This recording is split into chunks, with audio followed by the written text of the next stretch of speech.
niya ako. So, mas matanda ako sa kanya pero mas matured siyang mag-isip kaysa sa akin.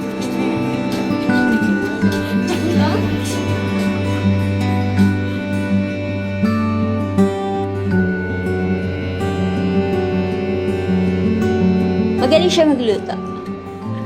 Pares kami ng hobby kumain. May, did you come here of your own free will to bind yourself forever in the love and service of your husband? Yes, po.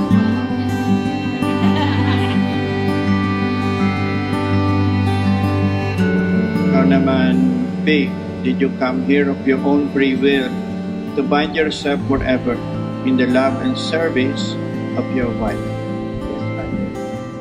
Bakit siya? Hindi mo naman malalaman yun eh. Parang mararamdaman mo na lang yun. Sa Mount Carmel kami ikakasal kasi doon ko siya sinagot. So, yung ring namin, nilulub namin doon sa, sa holy water. Tapos, doon kami nangako na magtatagal kami. Tapos, doon kami kakasal. So, yun, eto na.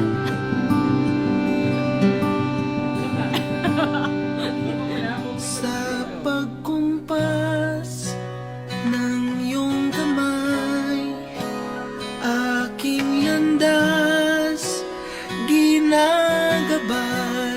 Sa next chapter ng relationship natin, I hope na sana ganun pa rin tayo and magpakatatag ka pa kasi marami pa tayong pagdadaan sa buhay. Ayun, thank you. Love you. Puso ko